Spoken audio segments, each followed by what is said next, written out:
He's also looking for the border patrol right in front of him. Right. So as you could hear, guys, we got a spotter right here. He kind of just walked up on us, seeing what we were doing. That was a creepy smile. Adult males, I think it's like 68% of the crossers are actually single adult males coming across. And like President Trump said, I'm sure some of them are good people. They're not all criminals, but every single one of those people paid a criminal to get here, and that's not okay. This, emotional appeal about, oh, it's so terrible that they're wrapped in aluminum blankets like little, burritos. Oh, well, it's so sad. Yeah, it is sad.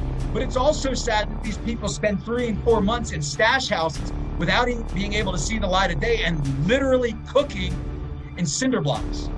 It's my last night here in Mexico. I'm going out to the border this evening with my night camera, and I'm going to film, and I guarantee you, Everett, I know I'm going to see people crossing. I'd like to say to President Donald Trump that the things that you were doing were working.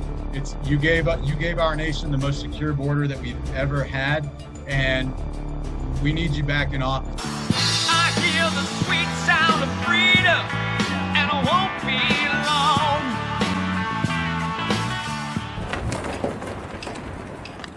Hey everybody, it's Everett with Ohio for Freedom, coming to you live from Blackwall Studios here in Cincinnati, Ohio. And my guest this evening is Dominic Box of the Chatham Free Press. We are so thrilled to have him all the way from Juarez, Mexico. He has got some exciting things to share with us. And so, Dominic, welcome to the program. Yeah, Everett, thanks for having me. Hi to everybody, the Ohio for Freedom audience. It's an honor to be here. I've kept up with some of the reporting you guys are doing, and I'm very excited to kind of share a little bit about what I've been doing down here at the U.S.-Mexico border. Well, yeah, let's talk about that U.S.-Mexico border. I want to, first of all, Mexico is a wonderful country, but Juarez has kind of sort of a reputation for being a little bit on the you better be careful side. Yeah, it's I think they say it's like the second most deadly city in North America. It is somewhere that I've always been told you absolutely don't go there. And like, a lot of people from my generation, and probably some from yours too, the more you tell me not to do something, the more excited and interested I am to get out and do it. And I've got to say, the things that I heard about Juarez, I wish I could say they weren't true, but this is not Cancun. This is not Acapulco. This is not somewhere that I would recommend really anybody coming to spend any time on vacation. But there is understandably a lot of interest, deservedly so, in what's going on at our nation's southern border. And somebody's got to get down here and tell the true story and show what's really going on. And I'm honored to be doing that. Okay. Well, so we're all wondering what was the motivation there, but let's just take a minute. And if you could just tell us, just introduce yourself like a 60-second bio. But I want to start by asking this. My father was a French Canadian born in northern Wisconsin, don't you know? Yeah. And my mother was from Mississippi. That's where my real. So I grew up with different appreciation for different dialects and where people are from. Dominic Box. What kind of name is that? Yeah, so I come from a Polish-Welsh background. My great-grandparents immigrated from Poland on my grandmother's side and from Wales on my great-grandfather's side. I grew up in southwest Missouri in a little town called Joplin. And an interesting tidbit about Missouri, the reason there's so many telemarketing operations out there is because they say that we don't have an accent. So I don't know if that's true or not, but I'm from southwest Missouri. I'm a proud Razorback Hog. I graduated from the University of Arkansas in 2012. Got initially involved in politics there. Okay. I founded a Young Americans for Liberty chapter. Right. I initially kind of got on board with the Ron Paul campaign, helped work and volunteer with them in the 2008 and 2012 election cycles. Right. And that was the first time that I really came into contact with the power that traditional media has in really dictating our reality and telling us or programming us to believe whatever they say is going on is the only thing that's happening. And being involved in that campaign, I saw enthusiasm that I'd not seen until President Trump came on the stage. And to be honest with you, Everett, after I saw the way that Dr. Paul was treated, I really got kind of jaded and checked out of politics until about 2015 during the Republican primary season. You know, initially I thought Donald Trump running for president, that's insane. Yeah. And then I turned off the news sound bites that the majority of us got to listen to, really sat down and listened to his speech. And I said, that's a guy who's talking my language. Yeah. And it was off to the races from there. Cool. All right. So how does that translate into how much are you getting paid to go down to Juarez, Mexico? So as of yet, I've not been paid a dime, but okay. I do get paid in the knowledge and understanding that I'm sharing a truth and a perspective that's not often shown. And I've got people reaching out to me from across the world saying, oh my God, we had no idea what this really looked like down here. And I realized myself, I've studied the illegal immigration issue for many years. I gave a pretty impassioned speech about it in 2008 in my communications class at the University of Arkansas. I still get a lot of comments on YouTube about that, but ultimately, thankfully, it's, I consider myself a citizen journalist. Yeah. At the moment, it doesn't pay my bills. I have a regular day job that thankfully I'm able to work remotely. And, I'm still young and in pretty decent shape. And I don't have any kids or a wife or anything that's nagging and telling me not to go. And I figured the opportunity presented itself to go to some of these locations where there's a lot of interest or potential stories, then I'm going to do it, because I know after some of the things I've been involved in, and I'm sure you can say the same as well, if our population is solely reliant on the traditional media, then we're really doing ourselves a disservice, because the whole story is often not told and little bits and pieces get told, but the truth is out there, and it takes people like yourself and myself to hopefully tell the whole story. And that's, I didn't come down here to push a narrative or anything. I wanted to capture some video and different clips and really see for myself what was really going on at our nation's southern border. And I got to tell you, Everett, I'm shocked, I'm disgusted, and I'm concerned about the future, because, we can get into the statistics, but our border's not secure, Everett, not by a long shot. Right. Well, so we've determined that it's not money motivation. I was being a little facetious. You're and so let's just jump right in. What's the most shocking thing that you've actually eyeballed, witnessed since you've been down there? So I'd have to say two things. Okay. Everybody talks about how Juarez is dominated. I can say this now because I'm in my hotel room, owned by the cartels. And I can tell you that's 100,000% true. I was out, I had a friend who's a journalist for Vice, CNN, and Business Insider, a freelance guy by the name of Luis Chaparro. Yes. lchaparro.com, look him up. And we pulled off the road, there's a main road there in Juarez. I think it's called Avenue of the Americas. We're not 20 yards from the road, and there's the Rio Grande, or the Rio Bravo, as they call it on the Mexican side.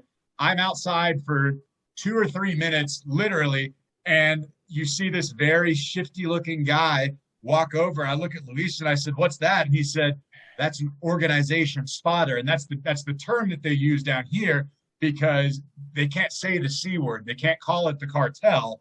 And that was very, very interesting to me, because I'm a talkative guy, Everett. Yeah. Any one of my taxi drivers, my Uber drivers, I'm asking them, what's it like living in a cartel-dominated city? And they say, "Oh, no, cuídate, don't say that word." So it's the organization. And, this guy, he looked like a drug addict, but he had those crazy eyes of a killer. And he walked right up to us, took my picture, took Luis's picture, and then turned around and immediately started tapping on his phone. So Luis very quickly said, "Hey, we got to go." And we went on down the road, and it's not, I didn't think it was a joke, but I guess I didn't really appreciate just how serious it is, because it's and these guys all have guns on their hips, and it's very obvious who they are and what they're doing. But I would say probably the most shocking and difficult thing for me to even really sort of process right now is the prevalence of, you've heard of the stash houses where they keep drugs and people. These are not homes or houses that you would commonly think of. These are cinder block shed type structures that they're literally right there on the side of the road, not 50 yards from the U.S. border. But the problem is these things are cinder block hot boxes. Every single window and opening is covered in black tarps, and every entrance and exit is they're iron chains, and they're padlocked. And I pray that there was nobody in there, but the reality is there are 35 to 4,500 migrants crossing our southern border every single day. So the reality is there were people in those houses. The police, the Migración Nacional, the Mexican Immigration Police, US CBP, they know what's going on there, and they're operating out in the open. They're not hidden. They're not trying to be discreet about it. I mean, if you were to drive down a street in Cincinnati and you saw a house with the windows blacked out and iron chains on the door, you're going to call the police and they're going to kick the door in. That's not happening here in Mexico. Wow. And the problem is that's right on our southern, it's 20, 30 yards away from the United States. That's unbelievable. And so everybody going by, walking by, everybody knows what they are. And everybody knows what they are and pretends that it doesn't exist at the same time. Yeah, or it's just accepted. And that's what was really scary is, that area right there by the border is understandably, it's a very, very economically depressed area. So it's, there are very, not normal by our standards, but normal by Mexican standard neighborhoods in Juarez. This is the slum of the slum of the slums. Okay.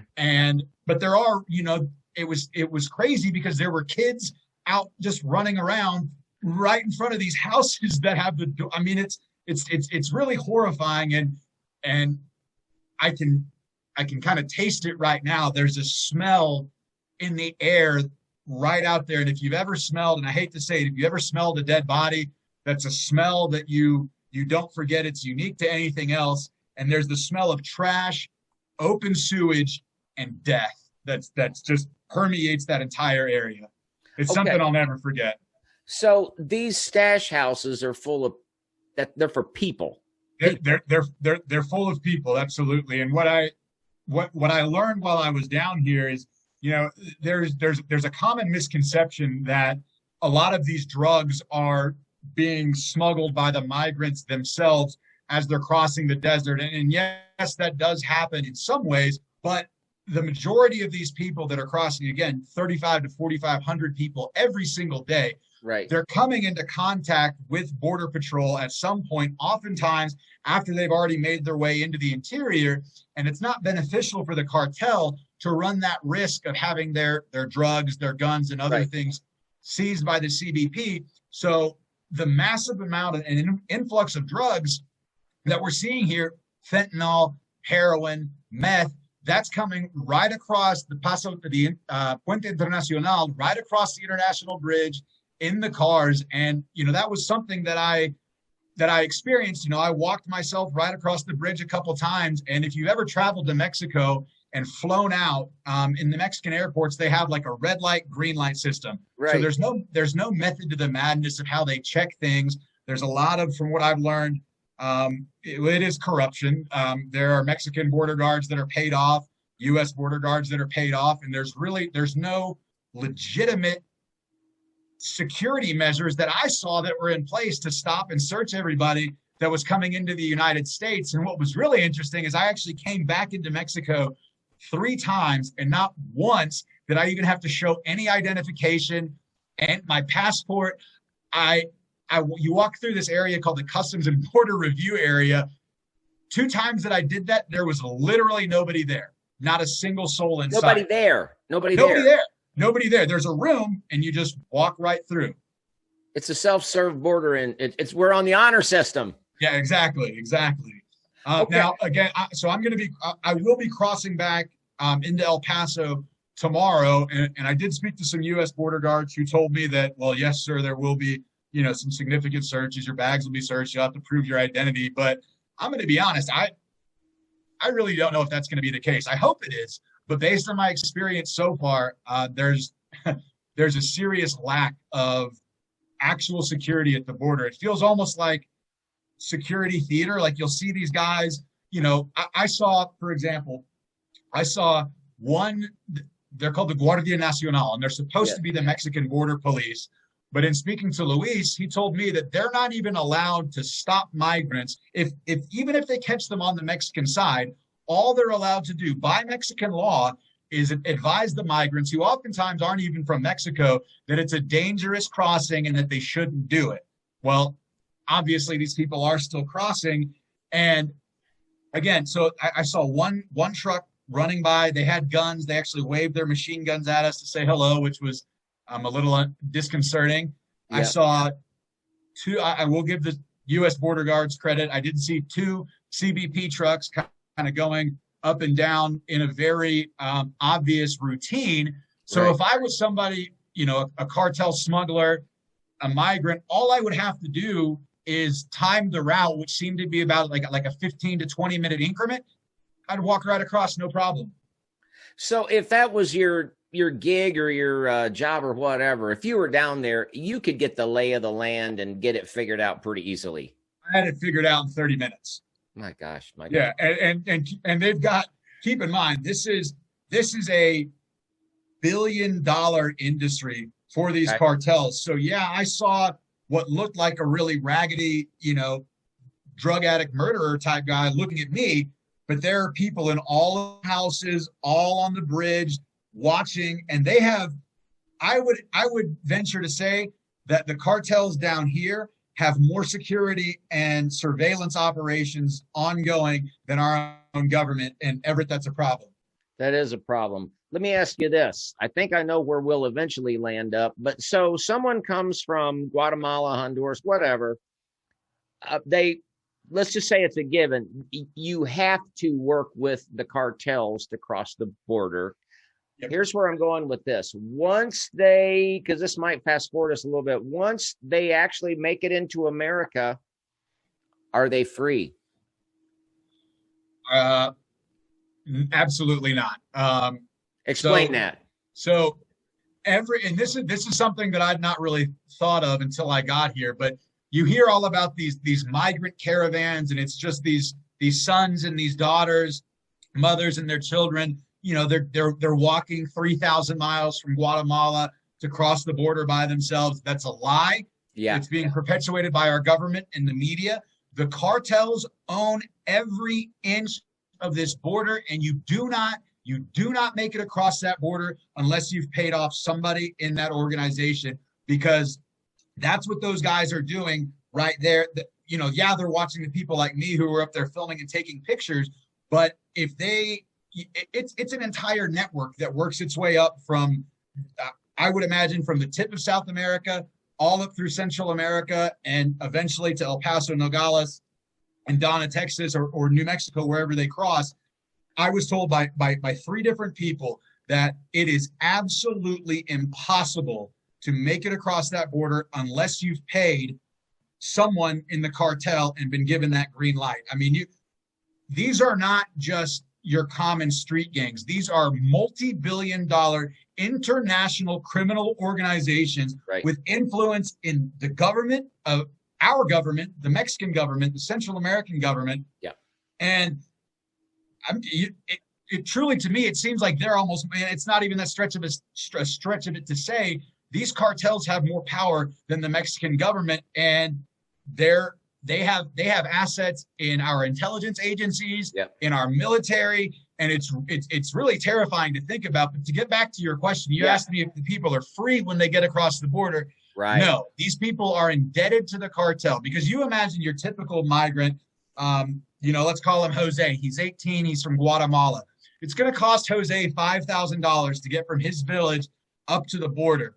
Well, Jose doesn't have $5,000 under his mattress. So what he does is he gets indebted, and they're given, I mean, this is an organized operation. They're given a ledger, they have receipts, and I didn't get specific enough to find out really how they pay off this debt on their way up there. But another terrifying thing that I learned, you know, so imagine Jose, he gets across the border, if he doesn't apply for asylum, he's lucky enough to sneak through and get to Dallas or Houston, Galveston, somewhere like that. Well, he still owes that debt, and this criminal organization they're not going to forget. And if Jose gets away, well, they know where Jose's family in Guatemala is, and by some way they will pay or people will die. And the really scary and sad thing that I learned and had not thought about is, just because Jose makes it to the border, let's say Jose makes it to the border today, June 23rd, there's no guarantee that the cartel is going to let him cross tomorrow. I heard about a gentleman, and that's something a lot of people don't realize. It's a multi-month situation. I heard about a guy, I'll use Guatemala as a reference because I heard this story specifically. A guy makes it up from Guatemala. He's indebted for $5,000. Well, again, they don't just let you cross. That's when you get put into one of these stash houses. And it's not a lavish little hotel room like I'm in. It's a cinder block shed with 30, 40, 50, 60 other people. Maybe you'll get a little bit of food and water every day. Maybe not. You're not leaving that room. And if you want to, because they've packed in so many people, then you can pay another bribe. And this is not a joke. This is not an exaggeration. I heard about a specific story of a young man from Guatemala who had paid $5,000 to get to the border. He was trapped in a stash house for 3 months. The cartel lets him use a phone, and they tell him, if you want out of this stash house and you want to cross today, it's $15,000, $20,000 now that he owes to this cartel. And this particular gentleman, unfortunately, I don't know if he was on the verge of death, he was scared, what, but his father down in a village in Guatemala this is a true story, every single person in the village pulled all of their money together to pay off the $15,000. And you know what the cartel did? They cut him loose and said, you're not crossing, go back. So Jose is now indebted $5,000 to the cartel. And the whole village. And the whole village for nothing. So you don't cross this border without making a deal with the devil. And then after you've made that deal with the devil, that devil can change. It can get a whole lot worse. The devil decides whether or not you cross, whether you live, whether you die. And it's opened my eyes to the reality of this situation, because I'm going to be honest with you. I thought it may have been excessive. It may have been extreme for somebody to walk from Belize and then cross the border. But now that I realize that just doesn't happen, and I know now that these migrant caravans are a lie, it's terrifying, because every one of these migrants, and keep in mind, we're talking about 3,500 to 4,500 a day, are paying upwards of $5,000, $10,000, $15,000, $20,000 to the cartel. A lot of money. We're funding these organizations that are wreaking havoc across Central and South America and in our own country. Well, Dominic, I want to really thank you and applaud you, because honestly, this concept of basically if you make it to America, you're still a slave. There's slavery in America today, and it's the people that have come to America for freedom. But just do me a little favor, explore this with me. So that was a 15-year-old kid. Okay, 15-year-old kid, 20-year-old kid, male. He crosses the border. He's in debt to the cartel. They know his family back home. They know where he's going. How does he pay that debt off? I think oftentimes the debt actually increases, but they're going to now. From what I understand, there are different kind of checkpoints along the way, depending on where these migrants want to go. There are, you hear about a lot of factories or different farms and businesses that employ illegal migrants or illegal immigrants. And so they're working in these oftentimes horrible conditions, things that, and I've got sympathy for these people. I understand. Oh, yeah. I understand wanting a better life, but they're in striving for that better life. They're ultimately funding and encouraging these criminal transnational organizations to bolster what it is they're already doing and expand that. So it may take years for this 15-year-old, 20-year-old kid to pay off the debt. But oftentimes, once Jose gets across, then, Josefina thinks, oh, well, she needs to come up too, or Jose wants his mom and his dad to come up too. So then there's $20,000 more that the cartel has, and they just get roped into this network of criminal behavior. And anybody that tells you that it's they just want a better life, and they're just, it's this, these mothers, these parents, these families that want to get across, well, they're a party to transnational criminal activity, plain and simple. And so 15-year-old Josefina, and we're just using an ethnic name, I've got family members that are every ethnicity, but sure. A 15-year-old female, how do they expect her to pay off the debt? As a father, I don't even want to think about that. Well, I've got a lot of pictures of things on the street signs here in Juarez, and I'm sure there's a bunch in El Paso too.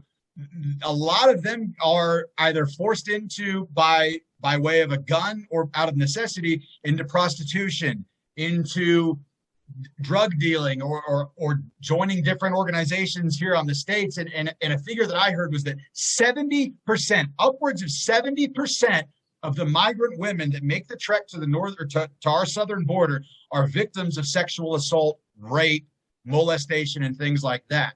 And that's before they get to the border. Yeah. So what we're doing is compassionate or not compassionate? We're not doing anything. We're facilitating. It's not compassionate. It's not, people need to really take an honest, logical look at the numbers of people that are coming across our border. We've got, in the month of April 2021, there were 180,000 apprehensions at our nation's southern border. That is a major city every month crossing the border. You multiply 180,000 by 5,000 or 10,000, it's absurd. And again, one of the things that I heard from Luis was after 9/11, prior to 9/11, people in Juarez were able to cross relatively freely up to El Paso and, go get drinks, come back, walk across. But understandably, after 9/11, Homeland Security and the militarization of our nation's southern border really became a serious thing. And I asked this journalist, I said, what can the U.S., what can we as Americans do differently to alleviate this issue? And he said, we've got to take a humanitarian approach. And I thought, it's kind of a cop out, but I'm going to be honest, Everett, I don't even really know what he meant by that, but just the idea that, the thought that we can repel people from the border with, fences and, an occasional military truck driving by, it isn't working. So I don't know I don't know what the solution is. I do know that we need to, our borders exist for a reason. We need to finish the wall. We need to secure our southern border. And then if we want to talk about, facilitating economic development in Central and Latin America, by all means, we can have that conversation. But until we stop the 4,000 people that are crossing our southern border every day, it's, it's putting a Band-Aid on an amputation. It doesn't do anything. Yeah. I have learned some things talking to you, Dominic, that I hadn't thought about before, hadn't learned before, and I sure didn't hear it from any of the professional media out there. What would you like to say to the professional media regarding this issue? I'd say get down here and show the truth. Stop showing children and mothers huddled in cages and calling it, concentration camps. Show the conditions that the cartel is putting these people in. Show the concentration camps that these people are forced into on our southern border, and talk about the numbers, talk about the criminal element, talk about the amount of money that really is going into this issue, and then ask me if we really need to facilitate and allow all these people to cross. Because these asylum seekers, these people that are crossing and saying, oh, they're in fear for their lives, oh, they're fleeing violence in Guatemala, they didn't get here on their own 2 feet. They got here on the back of a smuggler who was extorting them the whole way. And by not showing the reality of this situation and pretending like it's just a bunch of families and children, it's a lie, because the majority of these people are, or at least I've got the statistics somewhere, the majority of them are single adult males. I think it's like 68% of the crossers are actually single adult males coming across. And like President Trump said, I'm sure some of them are good people. They're not all criminals, but every single one of those people paid a criminal to get here, and that's not okay.